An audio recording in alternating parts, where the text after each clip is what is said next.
Everything is slower on my computer today. I just want the computer gods to let me keep this computer until the end of May, at least. It's like, it's old. I think this computer's like 6 years old, so I need it to last. Anyway, okay, so I just got the question about the difference between, you asked specifically about a caste and slavery system, right? But let me talk about class, caste, and slavery for a second, because I skipped over talking about slavery in the lecture on Monday, okay? But as you point out, it's in the textbook, it's in the reading assignment, so when you were reading, that question came up. Okay, so a class system, this is what we have in the USA. For our social stratification, we have a class system in the USA. It is a ranking based on ownership. This word is going to come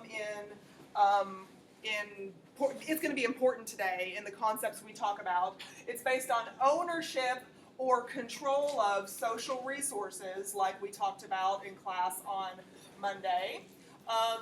But also it's about the work that people do, because not everybody owns social resources. Some people only have work that they provide and that they sell. So a class system is about the work people do. Some of us are qualified to do certain work that others are not qualified to do. So if you have a special qualification, the idea about the class system is, if I have a special qualification that you do not, well then the employer's going to pick me when they need that qualification. Or the employer's going to pay me more because I have a qualification and not the other person, right? So we have a class system in the United States. This is an open system of social stratification because of the social mobility topic. What's social mobility about? The ability to move, and so I'm glad, I don't know whose voices those were that I heard, but it's the ability to move up and down. I'm glad I heard the down direction. We don't like to think about that, but down is a direction on a ladder, right? So yeah, so in the United States, we have seven socioeconomic classes, or 7 socioeconomic statuses that we're going to talk about today. We're going to get names for those today.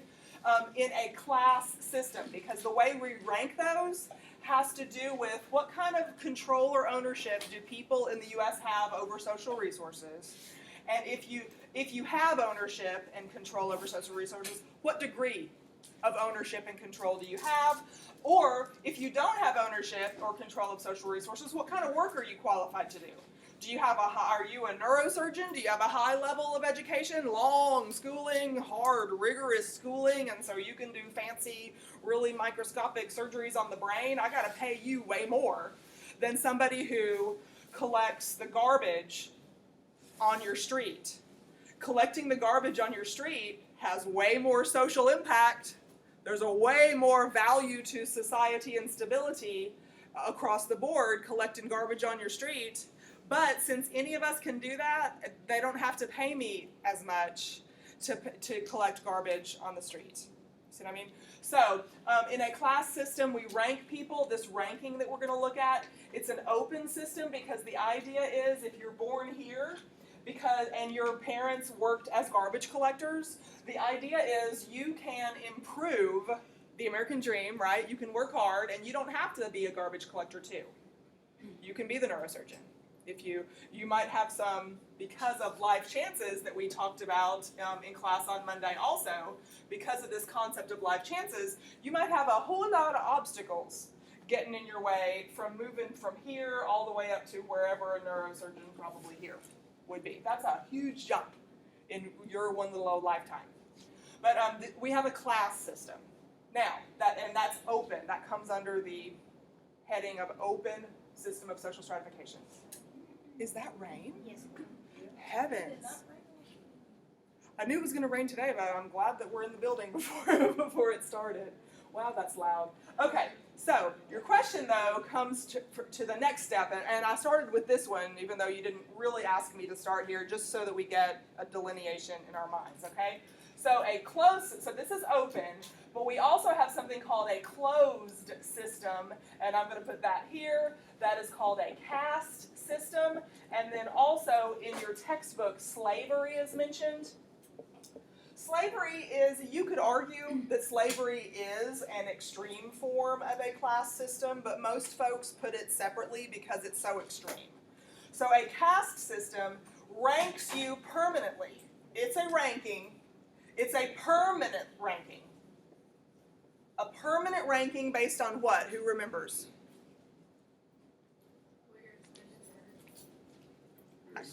Ascribed status. Yeah, I heard like several people say it at once. I just want to make sure I heard the word. So it's a permanent ranking based on your ascribed status. And if you remember, the basic ascribed statuses that we learned in Chapter 4 were sex and race and age and class. Class is a complicated one. We'll talk about that today. Those are your ascribed statuses. Typically, you can't change your ascribed status, typically. It's yours. You typically can't change it. So a caste system permanently ranks an individual on their ascribed status. Slavery, the way we know it, the way we know slavery in modern times, was a type of caste system based on ascribed status. In former times, there was certainly slavery based on ethnicity, based on race, but also there was slavery based on like my country conquered your country, and so everybody who's left alive is now my slave or something, right? Yeah, so slavery was about conquest or whatever in previous times, but in modern times, unfortunately, the slavery that we know has to do with ascribed status. So it's a permanent ranking. You have to have massive social change in order to get rid of this kind of macro level norm that affects everybody in society. But these are closed systems of social mobility, which if you are born here, you have to stay here. There might be a variety of stops along that level of society, like you could move horizontally, potentially, but you're not moving up and improving style of life, improving life experience, that kind of stuff, not in a caste system. Does that help? And usually caste systems are reinforced. They're not just like in the minds of the people in the place where they exist. Usually caste systems are, well, all of these systems of social inequality, you can call them social institutions because they affect everybody on the macro scale, and they affect laws, they affect mores, they affect folkways in a society. So it's how many legs can we put on a spider? Way more than 8, right? So this is like, really, let's put way more than 8 legs on a spider, and that's how many different parts of society a caste system would touch or a class system would touch. Does that answer your question? Okay, great. Yes, ma'am. On the ladder, you were saying we can go up or down, but how do we explain the horizontal? Yeah, so for instance, if you are a police officer and your child becomes, or then you change to a firefighter, you yourself in your generation has moved from a roughly, and a police officer is probably going to go right here. Technically, we'll look at these different places in a second. So for instance, if you're a police officer and then you become a firefighter, that has a relatively same rank as far as prestige, as far as pay, as far as education, as far as the income, occupation, education thing that is part of this. So it basically depends on like the education level. Exactly, because each of these are socioeconomic statuses, and socioeconomic status is one status, but it's one status that scoops up those 3 other achieved statuses, which are income, education, occupation, right? Yeah. So we can say education, income, occupation, or shorter, socioeconomic status. Okay? Okay, good. So is that a good review? Anybody else need me to review anything else? Any other questions? Okay. So the last thing that we talked about on Monday that I recall, refresh my memory if I'm wrong here, was life chances. Sorry, there should be an S on the end of that word, life chances. Okay, this is a complicated, kind of philosophical idea, life chances. What kinds of opportunities are you going to have in life to survive? That's one type of opportunity we talk about with life chances. Survival resources, what's the college level word that I want you to remember that means to survive from day to day? Subsistence. Actually, excellent. That man did not even look at his notes. Excellent. So, subsistence level resources means that we survive from day to day, and we need food, potable water, shelter. In some cases, not every place do we need shelter. Right now, I'm glad we have shelter in this rainstorm. But we need shelter, we need oxygen to breathe. That's what we need to survive from day to day. Did I say anything in there about gourmet food? Did I say anything in there about like extra snacks or moon pies or anything like that? Nothing like that. Just food that we need to survive from day to day. Okay? So anyway, that's not really comfortable. That's not really luxurious. That doesn't really say anything about whether we're going to advance in life. And in our society, that American dream idea, doesn't that include the idea that we're going to advance? At least by the time our grandchildren come around, they're farther ahead than we were when we were their age, right? At least that kind of advancement. And so, life chances, this is a huge concept. Make sure you've got that two-part definition in your notes, and make sure in your notes beside it, you write a little reminder to yourself about not relying solely on the definition in your textbook, because it doesn't go as thorough into it as deeply. It's not as thorough as what we need. Hey, Adam, take those out. Thank you. If anybody's got their earbuds in, please take them out. Okay, so, good. What we're going to talk about today are the socioeconomic classes in the United States. And I think I have a little too much planned. We're going to try to talk about as much of the background theory that contributes to modern day ideas of social stratification as we can. So we'll see how far we get, okay? So this ladder over here, the 7 rungs on this ladder, this represents United States society. So this is a macro scale picture, and each of these categories of people are so numerous. There's so many people in society. Some of these are way bigger than others, but there's so many different people in society that each of these rungs of the ladder can be considered macro scale categories of people in our society. Okay, so there's enough people on each of these rungs of the ladder that none of these are micro scale. It's all macro scale that we're talking about right now. Okay, so this is U.S. society, and these are socioeconomic statuses. Okay. So let's just I'm trying to squeeze everything in over here on this side of the board because I think I'm going to fill up this entire rest of this space. So this bottom rung of the ladder here, we're going to get names for this. The bottom rung of the ladder here is known as the underclass.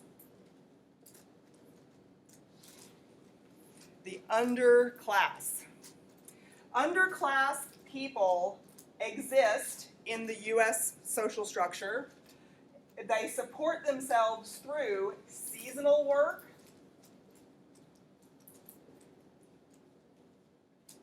temporary labor, temporary or seasonal work, and they also support themselves through subsidies. They have government assistance typically. Government or other kinds of private sector assistance.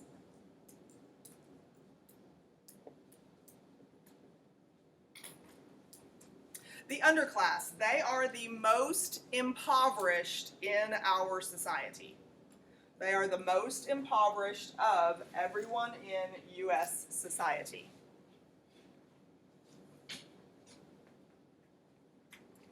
Now, underclass, let's see. So I've just used the word impoverished, and I need to talk about that for just a second. In your textbook, I don't know how many of you have started reading chapter 7 or not, but I want you to notice, I want you to look for a definition of the word poverty in your textbook. Who has your textbook with you right now? Pull it out and see if you can find it. Just look in the glossary in the back, actually. You don't even have to thumb through every single page of chapter 7. That might take you too long. Look at the glossary in the back and tell me, do you have a definition for the word poverty?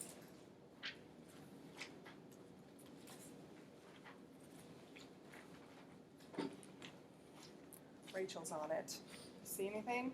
I see official poverty. Okay, so Des has got some adjectives to put in front of that for me. You see it anywhere, Rachel? You won't. Let me just save you some time. You won't see the word poverty by itself defined anywhere. You can look in Webster's dictionary. You can look at dictionary.com. You can type in the word poverty. You will find a definition of poverty in that kind of dictionary. But in a sociology textbook, you won't. And it's because all of these different adjectives that Des was rattling off when she found it in her chapter, you have to put adjectives in front of poverty for a sociologist to be able to define it. So there are different adjectives. There's a type of poverty called absolute poverty. There's a type of poverty called relative poverty. There is a type of poverty called subjective poverty, and then also, as Des said, there's something called an official poverty line. Official poverty line. So if this is kind of, I'm kind of condensing everything, if this is kind of like a concept map, there's these different kinds of poverty that we can define as sociologists, but we can't just define plain old poverty. Because what does that look like? It might look like different things in different places. Prices are different from one place to the next. You've heard of a term called cost of living. Cost of living is different from New York City to Jackson, Mississippi, and everywhere in between. Okay, so I have no idea how much a one-bedroom apartment in New York City costs, or how much one costs in Jackson, Mississippi, but I betcha that it's like at least half, maybe a quarter, to cheaper to live in Jackson, Mississippi than New York, that always has really bad reputation for high costs. Okay, so poverty in New York City, in other words, is going to look different than poverty in Jackson, Mississippi, because of how much things do and don't cost in these different places. So we always have to have an adjective in front of the word poverty. For the underclass people in the United States, typically these folks exist in what we call relative poverty. And I know you don't have a definition for relative poverty yet. We will cover it in depth on Monday of next week. But typically, underclass people in the United States live in relative poverty because government assistance that's available, charitable organization assistance that's available, tends to ensure that people in the United States, in the underclass, have basic subsistence needs taken care of. That was a long and fancy sentence that I just stated. So let me repeat it, because you probably need an explanation of this in your notes. Explanation, not definition. We don't have a definition of this yet. But I'm telling you that the underclass in the United States is in poverty, but probably the kind of poverty that they exist in is relative poverty, because government assistance and other assistance programs that are available tend to ensure that underclass people have their basic life chances for subsistence. Sufficient food, potable water, and appropriate shelter. Typically, there are resources that if you are unemployed, or the only work that you can do is seasonal, meaning you can pick apples when it's apple season, you can pick tomatoes when it's tomato season, you can do those kinds of things. But it's not tomato season 12 months out of the year. So you're only getting paid for that work when tomato season happens. Okay? And therefore, you got to eat 12 months out of the year. How are you going to make it the rest of the time? With this. Typically, underclass folks make it with this. So, this is a description of the kind of work that underclass members do. Underclass members do this work. They are limited to this kind of work because their education level is extremely low. Remember socioeconomic status over here? What 3 achieved statuses go into that? Occupation, education, income. Thank you. Way to team it. Okay, so socioeconomic status talks about occupation. We're talking about that here. I've given you a description of that here. But please remember, since this is a socioeconomic status, income level and education level are overlapped onto this. So the reason seasonal and temporary work is the only thing that you're able to do is because your education level is so low, you're not qualified to do other things. Maybe I'm a grocery store owner. I cannot hire you to be the night cleaning person in my grocery store because you can't read well enough to read the how to mix the chemicals so that you don't blow the place up, or make yourself sick or something. I'm gonna, as a grocery store owner, I'm gonna buy concentrated chemical cleaners that you have to mix this much with this much water or something in order to clean my store. And I can't hire you to do that job that seems like you don't have very much education. Seems like you don't need very much education to do that. But if you are illiterate, you can't fill out the job application to begin with if you're illiterate.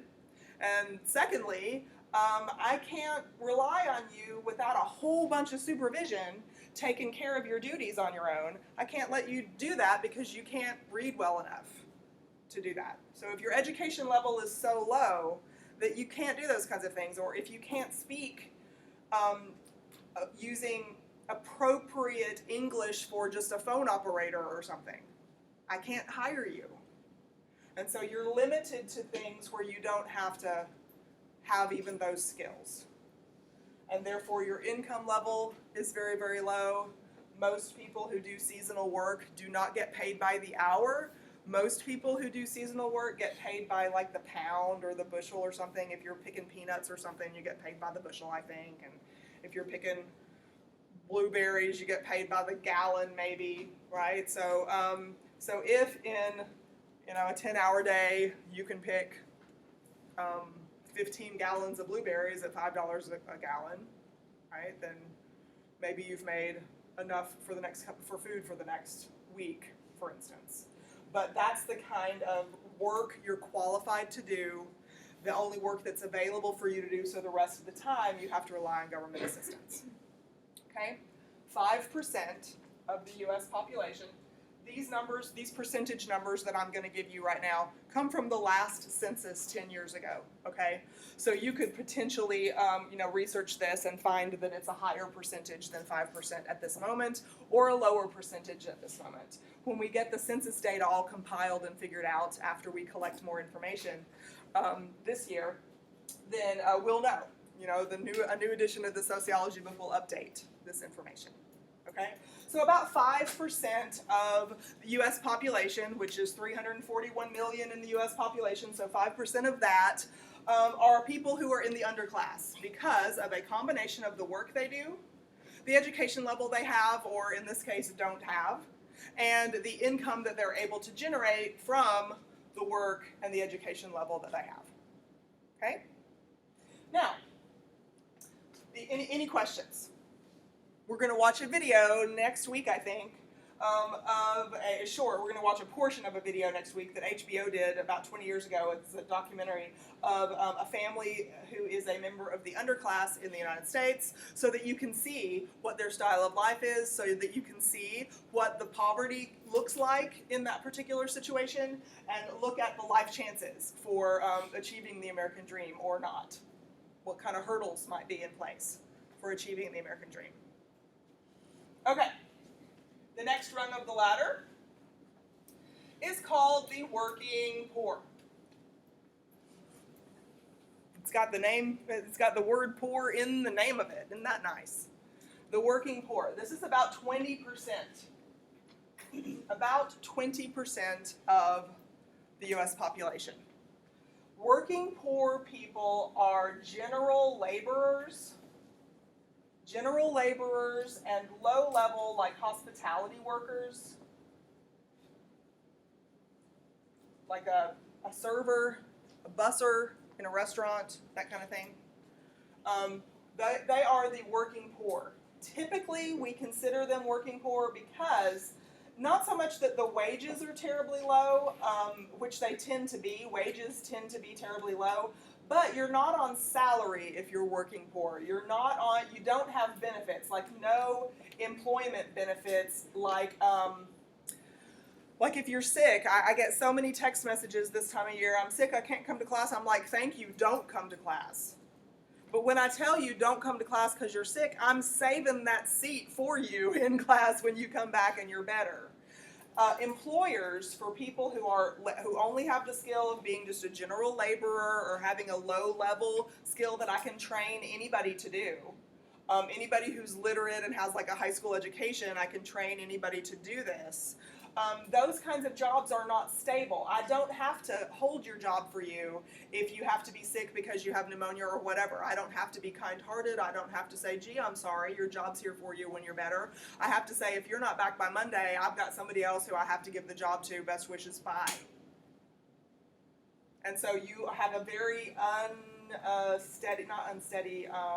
insecure, that's the word I'm looking for. You have an insecure job future because you're extremely replaceable. Our norm in the United States says that we want every adult to have basically a high school education. So that means that pretty much every adult can do the work here. So I have no incentive to hold this job for you. I don't offer you paid sick leave. That's another thing. You're not getting paid if you're sick. You're not getting insurance premiums paid for you. You're not getting help with that kind of thing. So this is working poor because so many of those expenses are on you. And you don't have a specialized skill, so I don't have to pay you very much. Don't have to pay you very much. You're completely replaceable. That's the working poor, 20%.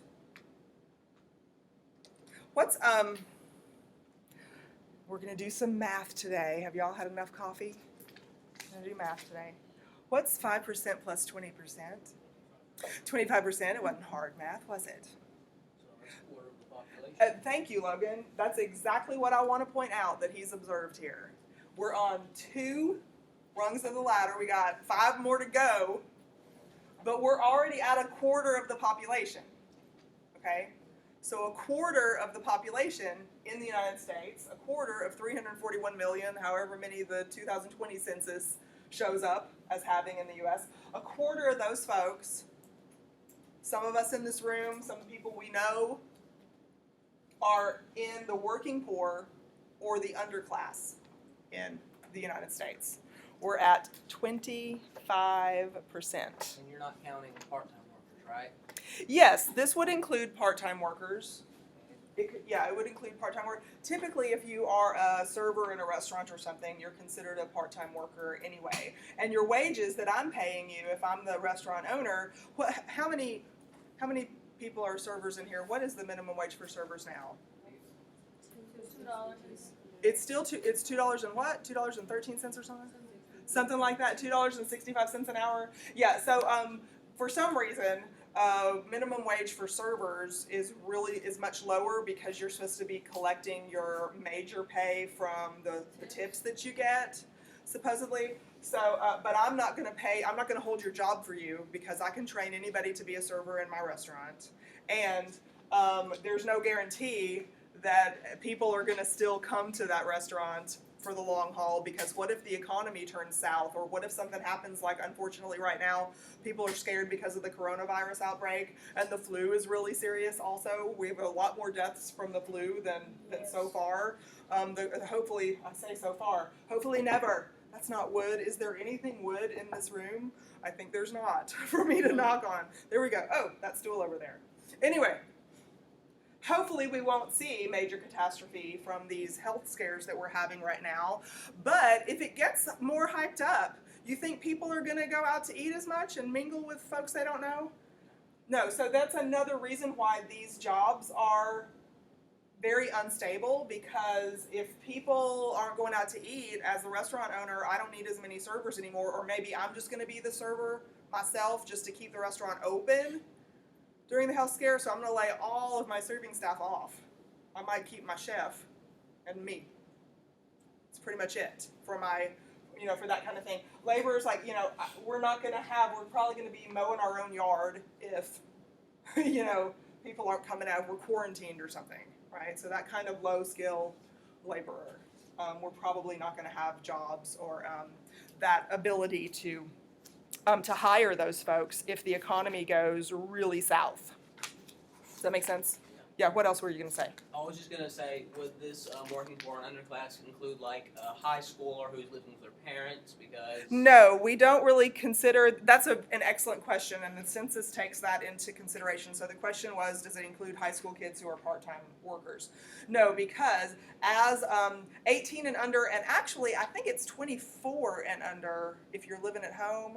I don't remember the age group. Is it 24? I think it's 24 and under if you're living in your what's called your family of orientation, your nuclear family that you were born or adopted into. You don't get counted as a whole person yet. I mean, I don't want to say it that way. You don't get counted as a household of your own, right? So you're not like these. This is about like households. 20% of households, or have resources in this range. 5% of households have resources in this range. So if you're in a household with, a head of household on your taxes, or head of household, what's the other term? Y'all remember? Anyway, yeah, head of household is the word that's stuck in my head, but that's like a tax term. Then you're not really counted separately yet in the census. Okay? All right. Good question.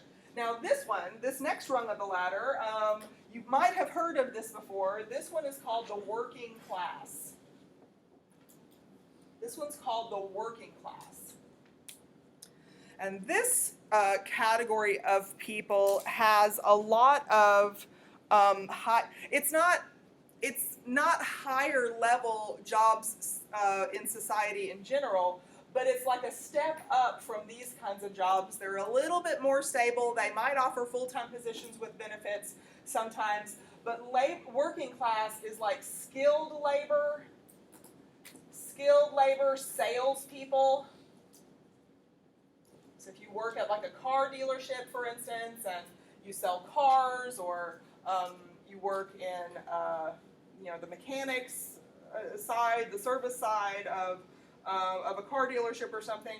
If you work in retail, these kinds of jobs are what working class has. Factory workers,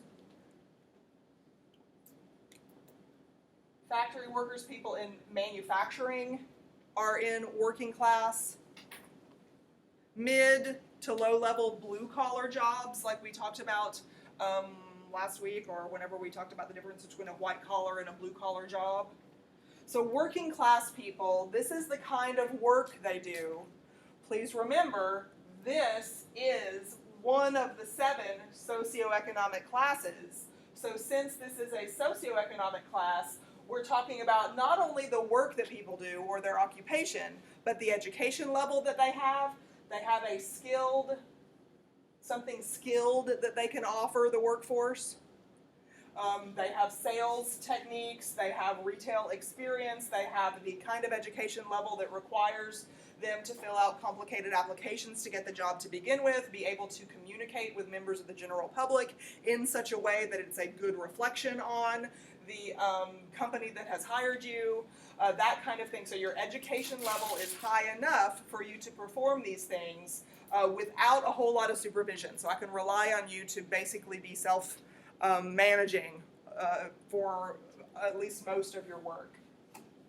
And then your income level is a little bit higher. Some of these things have benefits. Some of these jobs have benefits. There's a lot of factory workers, for instance, at Ford and GM and those kinds of factories in Michigan, up in that area, that working class area up there, that have 40-hour-a-week jobs with paid vacation, paid sick leave, paid health insurance, that kind of thing.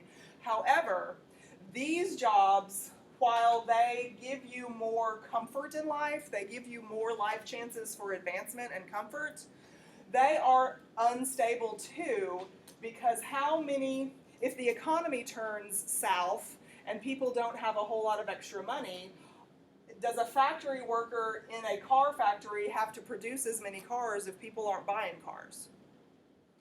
No. Does a factory worker producing farm equipment have to produce as much farm equipment if the farmers, if rates for what they are producing fall and they don't have enough income to upgrade their farm equipment? No. If people are just wearing last year's clothes instead of new things because there's not a whole lot of money to go around for basic needs. So this is iffy. This is unstable because if the economy turns south, your factory job that gave you a good $65,000 a year and sent you to Disney World a couple of times for your vacation, that factory job might go away. Because I'm not buying cars anymore, the general public's not buying cars anymore, we don't need you to be employed at that car company anymore.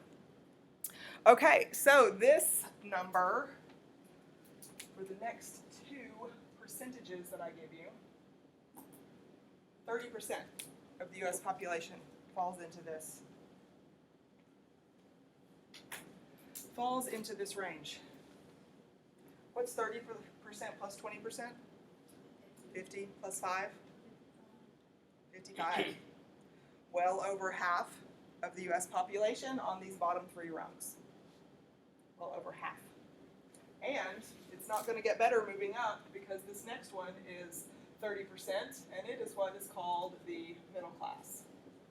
The middle class has higher skilled, upper level blue collar jobs. It has white collar jobs, jobs that require bachelor's degrees typically. So it's college level or high skill jobs.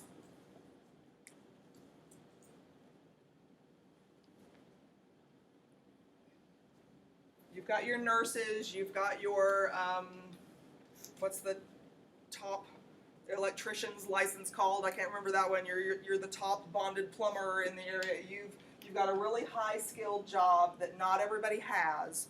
You've got your licenses, there's your education. You've got your college degree, there's your education. You've got the income that goes with these jobs that require more of these qualifications in order to achieve these jobs, and so your income level is a little higher. These jobs tend to be more stable. People are going to tend to always need nurses, whether the economy goes south or not, right? People are going to tend to need city engineers to manage public works and infrastructure, whether the economy goes south or not. So these high-skilled jobs, the college-level things for middle class, much more stable, many, many more life chances for advancement and comfort than any other rung on this ladder, any other socioeconomic class on this ladder. But what percentage of the population are we up to now? And we still have 3 rungs to go. We're up to 85%. Way more than 3/4 of the population is on these bottom 3 rungs of the ladder. Okay, so most of you here at this community college are working toward careers that will put you either here or here, typically, in your future outlook. Here or here, somewhere in between, is what the skills that we give you here in community college. Okay, look at this next percentage I'm going to throw up there for you, 14%. These are the upper middle class. Upper middle class people have higher than your bachelor's degree level. These people are professionals like doctors and lawyers who are self-employed.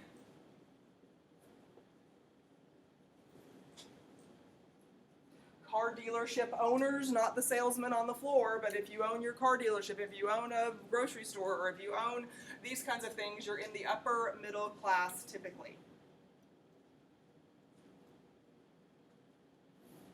If you are that neurosurgeon that we were using as an example earlier, you're here.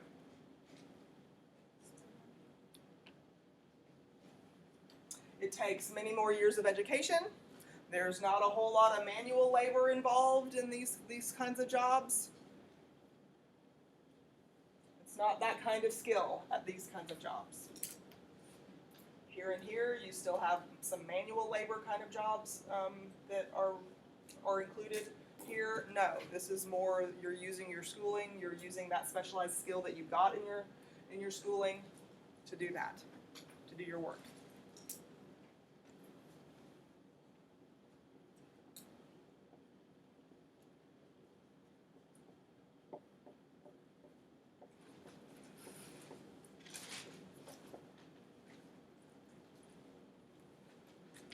two rungs at the top. Let's do both of those at the same time. These two rungs at the top, socioeconomic status, kind of gets a little bit interesting because you see more, the emphasis on these two things more relies on your income level and less emphasis on your educational background and less emphasis on what your occupation title is. Sometimes people in the upper class aren't employed at all because of the way they became upper class. So in the lower upper class, which I don't like the names of these two, I didn't make these up, so these are hard, my tongue gets tied across these sometimes when I'm saying them. But in the lower upper class, we're talking about celebrities and TV personalities. We're talking about executives in business, somebody who's in charge of all of Bank of America branches for Europe, for instance, who makes, I don't know, $2 million a year or something. I have no idea what a salary would be like for that kind of person. That's what we're talking about here. LeBron James goes here. Kim Kardashian goes here. Those kind of people go here. The upper class, on the other hand, are this category because they have generations of wealth. So like old. They have generations of wealth that they rely on. So Like the Kennedys? Oh, that's a good term. So the difference is kind of new money you can think of, or old money, to use those colloquial phrases. Yeah, so the lower upper class has so much money that I can't even count that high, but it's new. In other words, it's probably that generation. So I used Kim Kardashian as an example. Her dad was a lawyer who owned his own firm, very famous lawyer, so they were definitely here. They were on the high side of here growing up. But because of what she has done and become, known, and the money she's gotten from that, in her lifetime she's here, probably for a variety of social reasons, by the time her kids have kids, they're probably going to be in this area. Those, because they're probably going to, by the time her kids have kids, they will probably inherit so much from what their parents' fortunes were that they're going to be merging up into here someplace. I heard somebody say the Kennedy family, yes. By now, they're here. Joe Kennedy himself, the father, in the 1920s, he was, or prior to the 1920s, very, very poor. He was a good example of the American dream. Thank you, Prohibition, for making money for him. Illegal money, but anyway, yeah, definitely in his lifetime he was here, and now his great-grandkids, however many generations of Kennedys, I don't know. However many there are, but they're here. Yeah. And, do you want another percentages here? 1. Yeah, between the two of them. Yeah. So we've got half a percentage of the population here, and we've got half a percentage of the population here. Yes, ma'am. So, excuse me. So where would authors and poets be? Probably here if they make good money, or here if they're starving to death. Right? So the authors and the poets, right? So if they're making good money and they have become celebrities from what they're doing. So like for instance, John Grisham, for instance, is a popular author from Arkansas. Oops, I didn't mean to cross that out. I meant to underline it. Anyway, so he's got a degree of celebrity now because of his books that he wrote and the movies that came from those books. And so in his lifetime, he has become this. And so probably, I can't imagine that flow of income would stop anytime soon from those movies and things. So probably his grandkids, his great-grandkids, by the time they are his age, are definitely going to be probably able to live off the investments, live off the wealth of the generations before them. That doesn't mean that people in the upper class don't go into professions, don't get PhDs, don't get the education or have occupations like the other socioeconomic classes, but they have greater flexibility. They don't have to go to college and get a degree like we do in order to earn a living. They don't have to get a job in the mailroom and work our way up to CEO so that we get to be in here. They don't have to because they can, I don't know what they do. I can't imagine what they do. It's out of the scope of my imagination. but they don't have to work or do any of these kinds of things. Yeah, so have you heard, so there's, 1% left for these last two rungs, and so we split it, that's a 0.5 and a 0.5 percentage. We'll get an update to this when we get the census data. We'll get an update to all of this when we get that census data. But have you heard people talk about people who protest this arrangement? Have you heard people talk about how the 1% has all the power and control and the 99% has none? So the 99% starts here, right, and goes down. It starts there and it goes down. That's what the 99% means. So what I would like to ask you, though, is about this 99% concept. Are these folks hurting? I don't think so. I mean, I'm not one of them, so I can't speak as one of them, but I can't imagine that they're hurting too much, right? And these folks too, it's not, it's not all ice cream sandwiches and trips to the pool. It's, life is not necessarily easy for folks in the middle class, but think about the kinds of, and I know that you don't have a whole lot of background on this yet. We will talk about this more in the next couple of class days. But the middle class household, the typical middle class household, has a vastly different outlook on life and mental well-being for the people in that household than people in the underclass who run out of food before the next Social Security check comes, aren't able to have electricity all of the month or all of the year because that costs money too. And it's summer in Mississippi and you don't have electricity. Or your kids are trying to go to school and do okay because the bus comes and picks them up, so at least they can go to school, but they don't have notebooks and pencils and don't have school supplies. How many of y'all have kids in school? And the long school supply list? I need to... Yeah, just shopping for your own school supplies for college is expensive, but if you have a little one, the kindergarten school supply list is like 7 boxes of Kleenex and this much glue and all this kind of stuff. If you don't have boxes of Kleenex for use in your own house, how are you going to send that with your kindergartner on the first day of school? And, so the way that society is set up, government assistance will help these folks with daily subsistence needs. However, the expectations for life experience, for our average standard of living, here's another term that we're going to define probably on Monday, the average standard of living. We expect so much more in our minds, in our assumptions about the way people live in our society, about their lifestyle, their resources that they have. We make assumptions about the resources that are available to people in their homes, and the differences between these folks and these folks, you might as well be on another planet. You might as well be on another planet. So the 99% is a protest number having to do with the fact that this huge amount of wealth is concentrated in the hands of these top 1% of the population. But if these folks and these folks are included in that 99%, is this a perfect argument or not? No. Right? So, it's a powerful argument. 99% sounds like a whole lot. It is a whole lot.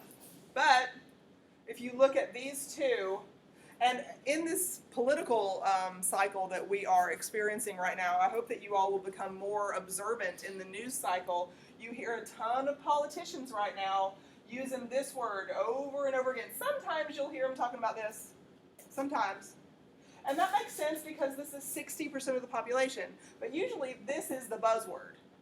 I'm going to make policies that benefit the middle class. I'm going to make policies that help the middle class. I'm going to focus on middle class values, all of these middle class buzzwords that politicians say. And I always wonder what they mean. Do they mean they're going to make it easier for this 30% to stay this 30% and not trickle down? Or are they going to make it easier for this 55% to come up here and join them? Or are they going to make it easier for some of this 30% to go up here and make this 15 or 16% next time around? Like, what does that really mean? Right? So as an educated person, as you go through your college life, this is, of course, about getting a better occupation, having a better income. We've talked about that from the beginning. But you will develop a greater sense of understanding just in daily life. You'll have a better insight into what life means and what the social dynamic means that's happening around you that you're observing. So please keep your ears open for those references to the middle class or to the working class.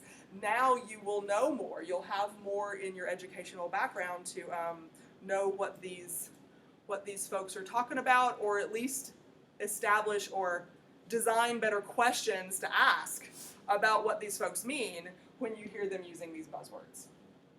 Right? Questions or comments about this?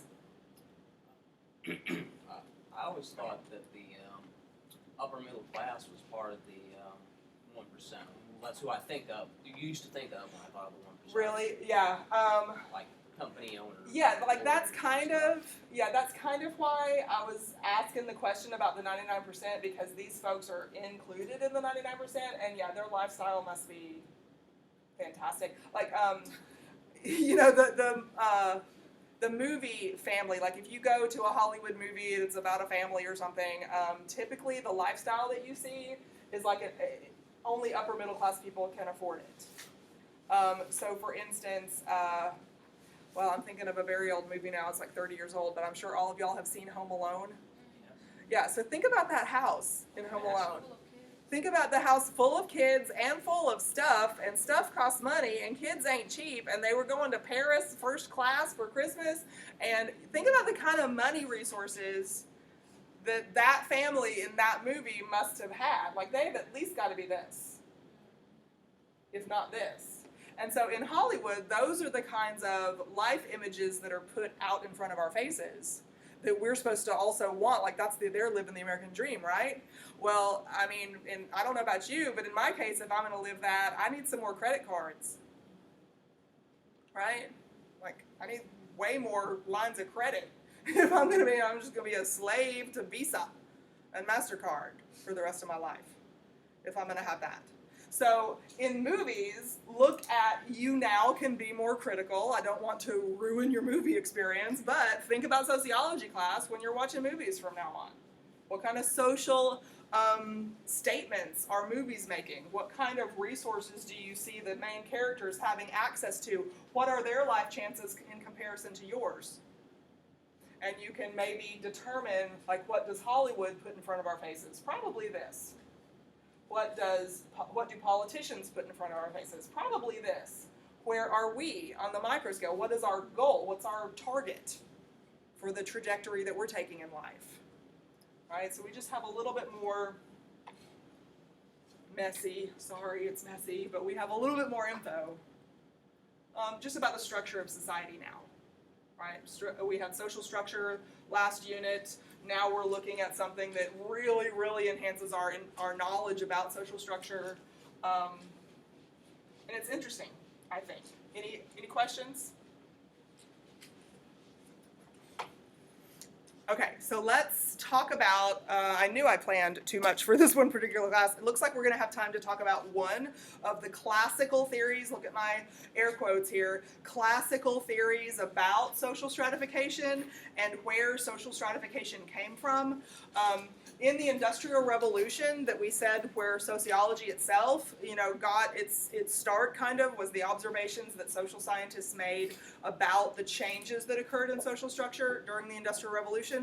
With the Industrial Revolution, you saw a much greater division between, can I say the haves and the have-nots? You saw a much greater division among different social classes in our society, and we look to people who studied social stratification at that early time when wealth and poverty first became so so far apart. Wealth was like mega wealth and poverty was mega poverty, right? And so let's look at the people who have theories about the origins of these class systems like we have. Okay, so this particular theorist we're going to talk about is Karl Marx. You can't really call him a sociologist. I guess you can call him a philosopher, I guess.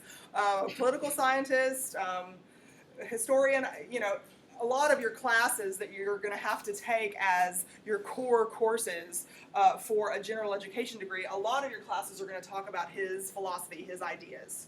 Okay? He is the father of, or he wrote the Communist Manifesto. So a lot of times, folks in a capitalist environment like ours, we have capitalism, which we'll talk about in just a second. A lot of times, capitalist people don't like Karl Marx very much because he was against capitalism. He said capitalism is the reason why you have mega wealth and you have mega poverty. Okay?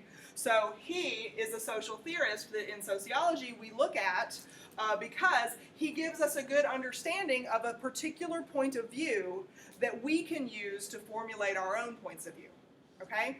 So, Karl Marx, he rejected capitalism.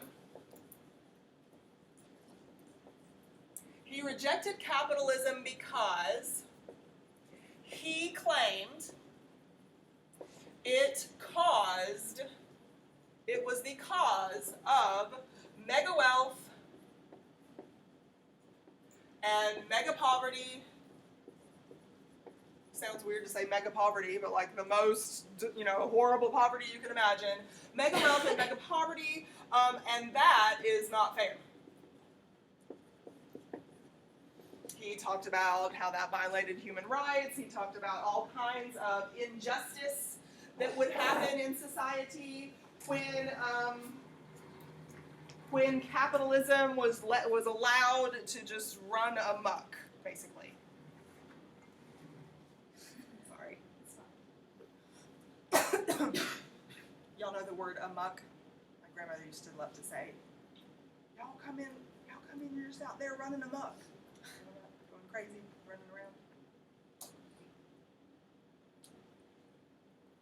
Okay, so with my temporary board over here because I got something to write that hopefully they won't erase for the whole rest of this unit because I'm going to use it often. So, capitalism. Let's talk about capitalism for just a second because if you don't understand how capitalism works, you won't understand Karl Marx's ideas nearly as thoroughly, okay? So let's talk about capitalism. Capitalism is an economic system, okay? Economic system. This board shakes. Sorry.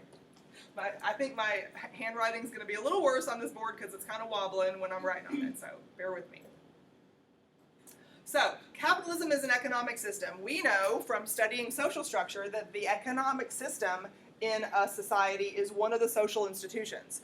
Our particular social institution in the United States follows the rules, follows the format of capitalism. Okay? There's lots of different economic systems that are possible in the world. Right now, you hear a lot of talk about socialism in our political cycle because Bernie Sanders, one of the dominant, well, until recently, one of the dominant political candidates was really in favor of socialism. It's a different kind of economic system altogether. Capitalism is the foundation for the economic system that we have in the United States. Capitalism is the foundation for what Karl Marx worked against. He observed the dynamics, the way that capitalism worked. He observed those and said, this ain't right. This creates drastic unfairness. It creates huge divisions between wealth and poverty, and we've got to stop it. We've got to outlaw capitalism, essentially. I'm paraphrasing a lot with what Karl Marx said, but essentially that was his idea. So let's talk about what he didn't like about capitalism. Let's talk about how does capitalism work as an economic system and what he didn't like about it. Okay, remember that word ownership that we talked about a minute ago? And I said ownership was going to be a major topic for today. Capitalism is an economic system that encourages individual ownership. You are working on your college degree right now. You are going to own that. You will benefit from it individually, nobody else. Your little brother can't claim your nursing degree and get a job as a nurse. You're going to own that degree. You're going to own your house, your lawnmower, stuff like that. Capitalism encourages individual ownership, but the economic system known as capitalism, it encourages you to use your stuff, ownership of stuff. Let me just use the word stuff here. And by stuff, I mean social resources, like raw materials or machinery or that kind of thing. So I'm going to use the word stuff, but look back in your notes from Monday what we said social resources are. Capitalism encourages you to own stuff, social resources. Did we say that social resources have an unlimited supply or a limited supply? It's a limited, finite, thank you for using that word. Limited supply, finite supply. Okay? So if capitalism, or since capitalism encourages ownership of stuff and there's a limited supply of stuff in society, capitalism also encourages you to use the stuff for profit. You're going to use the stuff for profit. What's profit? Money you have left after you've paid all your expenses. Profit is the money you have left after you've paid all your expenses. Yes, stated like somebody who has had economics before. Okay? So you're supposed to use your stuff to make a profit. If I own a lawnmower to mow my yard, how could I use that for profit? Mow my neighbor's yard. Mow my neighbor's yard. Right? I can use that stuff for profit if I want to. Capitalism encourages you to use your stuff for profit. Anybody know what you're supposed to do with that profit? Make your business bigger? Yes, it's called reinvestment. Reinvestment. You can take some of that profit and go to Disneyland if you want to, but capitalism encourages you not to blow all of your profit on stuff that won't last. Capitalism encourages you to reinvest some profit into what? Thingamajiggers, yes. If thingamajiggers make you money, then reinvestment into more resources, more social resources.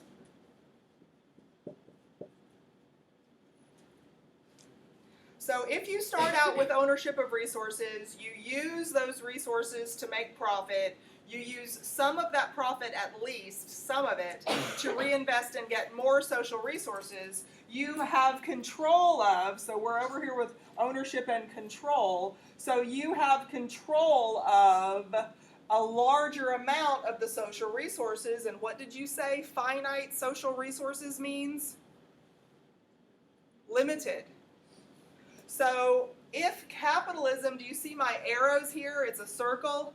If capitalism encourages you to own stuff, but there's only a limited amount of stuff, then if I'm supposed to go through this cycle and use my stuff for profit, use some of my stuff for more control of or ownership of social resources, I start right back up here with the stuff that I own, and it's bigger this second time around than it was the first. And it's going to be bigger the third time around than it was the second, and bigger the fourth time around, etc. But if it's a limited amount, if I'm going through this cycle and I'm setting prices and I'm gathering up social resources, there aren't as many for you to get your hands on after this cycle happens many, many, many times. So this is what Karl Marx protested, essentially. He spent a lot of his time in prison because he wrote a lot about how terrible this was for people who couldn't ever get their hands on social resources. And so let's talk about, any questions? I was going to ask, yes. What about if somebody, the same answer my question, like, what about if people don't have some social resources to convert? Absolutely. If you don't have social resources to participate in this, where does that leave you? That leaves you with your work.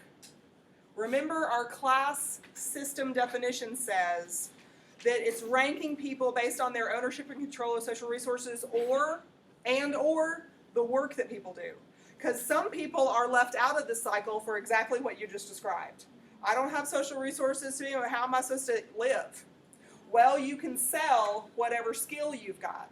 If your skill is a high-level skill, I got to pay you a lot for it, and your job is more secure, because if you have a high-level skill that none of these other folks have, then I can't just throw you to the curb and hire somebody else. You're more valuable to me. So if your work is high-level, I'm going to have to pay you more, so you want to work for me and not my competition. But also, I'm going to have a more steady job incentive for you to stay with me. But if you're just a factory worker and the only qualification is that you can read basic level, 5th grade level reading skills and lift 20 pounds and come to work on Saturday nights. I mean, if that's your only qualification, think about how many millions of people can replace you if I don't like you. Or if I get the idea, a lot, right? Yeah, so that's what what Karl Marx's complaint was, okay? So he said, we only have like 5 minutes left, so let me tell you this quickly. He said that capitalism results in 2 and only 2 social classes. He said capitalism results in 2 and only 2 social classes over time. Over all of the cycles of capitalism. If you leave capitalism going and going and going and going and going, and you don't put any controls on it, he said over time we're going to have 2 and only 2 social classes. I'm going to make my ladder a little fatter here because my names for these social classes, Karl Marx's names for these social classes are longer.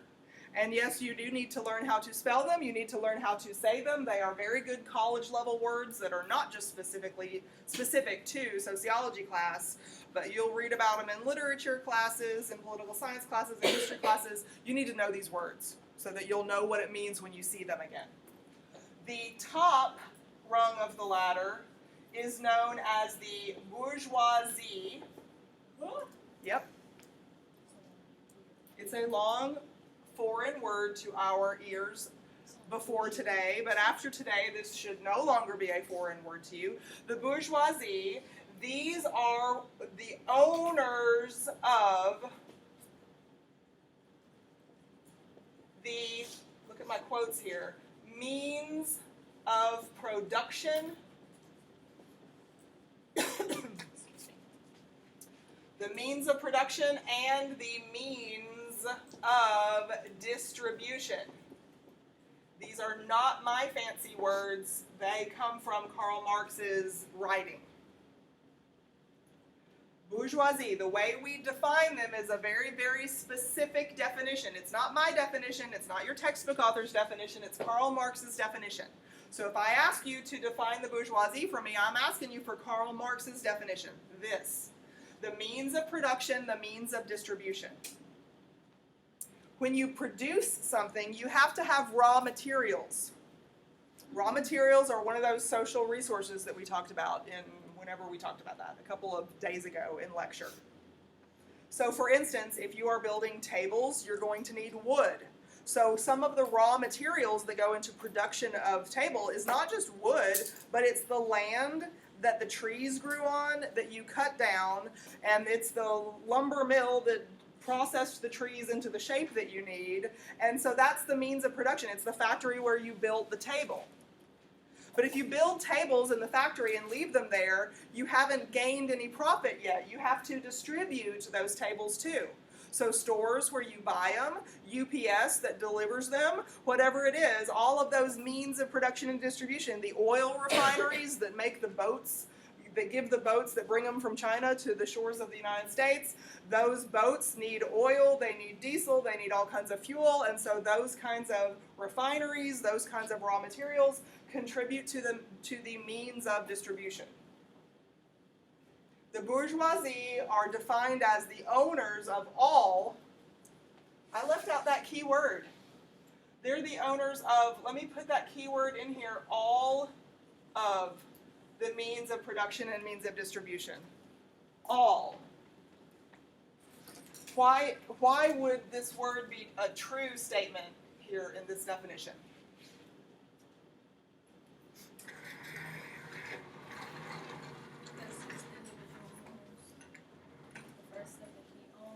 Social resources are limited.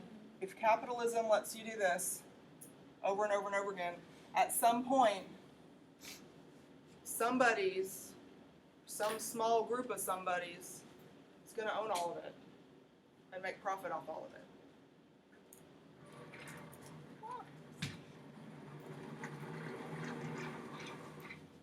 Okay, quickly before we're finished for today, let me give you the $5 word for down here. Proletariat. Proletariat is this word. Proletariat, they own something. They own their labor. They have to sell their labor to who? Bourgeoisie. Thank you, you said it well. They have to sell their labor to the bourgeoisie in order to get wages. And just like I was telling Veronica a minute ago, if you don't have a whole lot of skill, I don't have to pay you a whole lot of wages. If you have a high level of skill, I have to pay you a lot of wages. If I want you to work for me and be loyal to me and make money for me, I have to give you enough money to keep you happy and working for me. But most of us, let's think about this over here. Do most of us have a high level of skill that's in demand, that's not replaceable?